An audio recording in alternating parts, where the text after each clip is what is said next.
Hello friends, welcome back to my channel. आज की video में मैंने शेयर किया है दुपट्टा यूज़ करने का। ये न्यू आइडिया दुपट्टे से कैसे jacket style high low kurti बनाया जाता है। तो वीडियो शुरू करने से पहले अगर आपने मेरी चैनल को सब्सक्राइब नहीं किया है तो प्लीज़ सब्सक्राइब करके बेल वाली बटन को भी दबा दीजिए। तो दुपट्टे को हम किस तरह से फोल्ड करेंगे इस पेपर पीस पर मैं आपको बता देती हूँ। मान लीजिए ये हमारा दुपट्टा है और हम बैक पीस को लॉन्ग रखेंगे 40 इंचेस और फ्रंट पीस होगा हमारा 35 इंचेस, यानी कि 5 इंचेस कम। तो हम इस तरह से इसे फोल्ड करेंगे। एक पीस हमारा होगा 40 इंचेस और फ्रंट का पीस होगा 35 इंचेस। अब इस तरह से और एक फोल्ड डालेंगे तो हमें यहाँ पे 4 फोल्ड मिल जाएगी। 4 फोल्ड डाल लेने के बाद यहाँ पे हमारी शोल्डर होगी 7 इंचेस और आर्म होल के लिए भी हम 7 इंचेस पर मार्क करेंगे। और चेस्ट है मेरी 9 इंचेस, चेस्ट का 1/4 हिस्सा है 9 इंचेस। यहाँ पे आर्म होल का शेप देंगे और ये लाइन जाएगा 5 इंचेस तक। अब इस पॉइंट से इस तरह से ए लाइन शेप में डालते हुए हम नीचे तक ले जाएंगे और यहाँ की चौड़ाई हम अपनी फैब्रिक के अनुसार ही रखेंगे।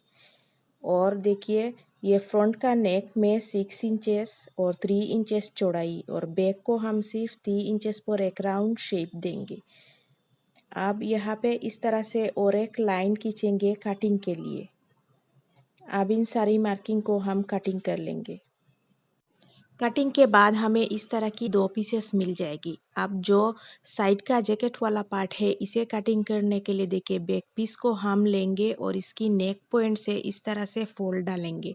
बिल्कुल फैब्रिक पर भी वैसा ही करेंगे। इस पीस को फोल्ड डाल लेने के बाद देखिए साइड में से हमें इस तरह से 4 पीस मिलेगी। तो एक पीस को हम हटा देंगे और एक पीस को हम इस तरह से समान कर लेंगे। इसके बाद इसकी जो बॉर्डर वाला हिस्सा है इसे आगे की साइड में रखते हुए और इसकी बंड वाली साइड को इस तरह से बिछाएंगे। देखिए इस तरफ से 1 इंच छोड़ते हुए हम कुर्ती की बैक पीस को बिछाएंगे ताकि इसे फोल्ड करके हेम कर सके। आप सेम टू सेम मार्किंग करेंगे और इन सारी मार्किंग को कटिंग कर लेंगे।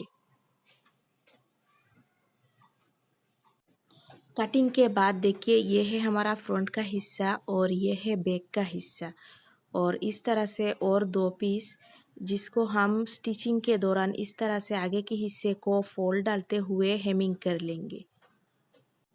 अब इन सबको जॉइंट करने के लिए देखिए फ्रंट और बैक दोनों को इस तरह से जॉइंट करेंगे और इनकी फ्रंट पीस पर इस तरह से ये दोनों पीस हमारा जॉइंट होगा और बाकी का जो साइड पीस है बची हुई इनमें से हम अपनी स्लीव्स निकालेंगे। सारी मेज़रमेंट मैंने आपको पेपर पीस पर बता दिया है और यहाँ पर मैं लाइनिंग इस्तेमाल करूँगी क्योंकि मेरा दुपट्टा शिफॉन का है। अगर कॉटन का दुपट्टा हो तो लाइनिंग इस्तेमाल की ज़रूरत नहीं है। और अब सेम टू सेम देखिए दुपट्टे को भी इस तरह से एक पीस को 40 इंचेस और एक पीस को 35 इंचेस फोल्ड डालते हुए हम इसे 4 फोल्ड कर लेंगे। 4 फोल्ड डाल लेने के बाद ये है कुल्ला साइड और बन साइड पर मैं अपना मेज़रमेंट डालूंगी। तो पेपर पीस पर जो मेज़रमेंट मैंने बताया था सेम टू सेम यहाँ पर हम डालने वाले हैं। तो ये मेज़रमेंट मैंने अपनी हिसाब से रखा है, आप अपनी हिसाब से मेज़रमेंट रखिएगा।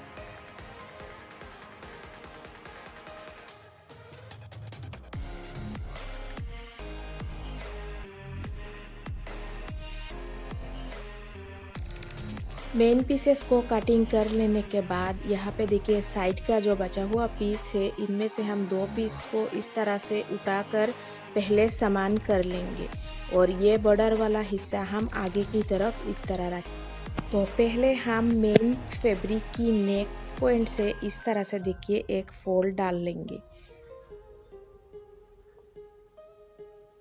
अब इस पीस को इसके ऊपर बिठाते हुए या फिर हम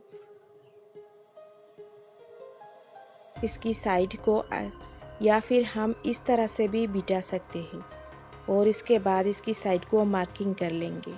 इस तरह से बिछाने के बाद हम इसको सेम टू सेम मार्किंग कर लेंगे शोल्डर से नीचे तक। और नीचे की इस हिस्से में मुझे थोड़ा फैब्रिक कम लग रहा है तो यहाँ पर मुझे एक पीस का जॉइंट डालना पड़ेगा। इस पीस को कटिंग के बाद देखिए इसकी प्रिंट के साथ मैच करता हुआ एक पीस हम यहाँ पर जॉइंट कर लेंगे और बाकी के हिस्से में से हम अपना स्लीव्स निकालेंगे। स्लीव्स के लिए मैंने दूसरी बॉर्डर वाली पीस को 4 फोल्ड करके बिछा दिया है। यहाँ पे इसकी चौड़ाई है 9 इंचेस और अगर आप इसकी लेंथ मैंने रखा है 10 इंचेस, इसे और लंबा बनाना चाहते हो तो आप दूसरे पीस का जॉइंट भी यहाँ पर डाल सकते हो। अब यहाँ पे 3 इंचेस डाउन पे जाएंगे और स्लीव्स का शेप डाल लेंगे। स्लीव्स की कटिंग हो जाने के बाद आगे के हिस्से पर हम अपने हिसाब से फिटिंग्स डालेंगे। अब फ्रंट नेक को हम कटिंग करेंगे तो इसकी चौड़ाई थी 3 इंचेस और इसकी डीप मैंने रखा है 6 इंचेस में। 6 इंचेस में अपने हिसाब से रखती हूँ तो सेम टू सेम नीचे भी 3 इंचेस रखते हुए इसे एक स्क्वायर शेप का नेक डालेंगे। और ये है हमारा फ्रंट का पीस स्क्वायर नेक वाला और ये है बैक पीस और सेम टू सेम मैंने लाइनिंग भी 2 पीस कटिंग कर लिया है। अब स्टिचिंग के लिए हम मेन फैब्रिक और लाइनिंग दोनों को जॉइंट करेंगे तो इस तरह से दोनों पीसेस की राइट से राइट मिलाते हुए हम पहले नेक को स्टिच करेंगे। इसके बाद इसे हम टर्न करके आगे की तरफ कर लेंगे। इस तरह से करने पर हमें नेक पर अलग से पट्टी डालने की ज़रूरत नहीं होगी। अब इन दोनों पीसेस को लाइनिंग के साथ जोड़ लिया है। अब साइड का जो हिस्सा है इसे भी नीचे से जॉइंट डालते हुए मैंने इसे तैयार कर लिया है। अब इसकी आगे का हिस्से को हम इस तरह से फोल्ड डालते हुए पहले हेमिंग कर लेंगे। अब इन सारे पीसेस को जॉइंट करने के लिए देखिए पहले फ्रंट का हिस्सा लेंगे और ये दोनों पीस को हम इस तरह से नेक की पॉइंट से मिलाते हुए हम इसकी आर्म होल को स्टिच करेंगे। शोल्डर और आर्म होल को स्टिच करेंगे जैसा कि आपको वीडियो में दिखाया गया है। इस तरह से बिछाने के बाद इसकी शोल्डर और आर्म होल इसकी साइड को हम स्टिच करेंगे। देन इसके ऊपर हम बैक पीस को बिठाते हुए स्टिच कर लेंगे। इसके बाद इसकी स्लीव्स और सारी हेमिंग कर लेंगे। ये देखिए इस तरह से बैक पीस को बिछाने के बाद हम इसे जॉइंट करेंगे। तो देखिए इसकी सारे ही पीसेस जॉइंट हो जाने के बाद इसका लुक कुछ इस तरह से आया है और नीचे की इस हिस्से को हम बैक साइड के साथ जॉइंट करेंगे और इसकी सारी हेमिंग हम कर लेंगे।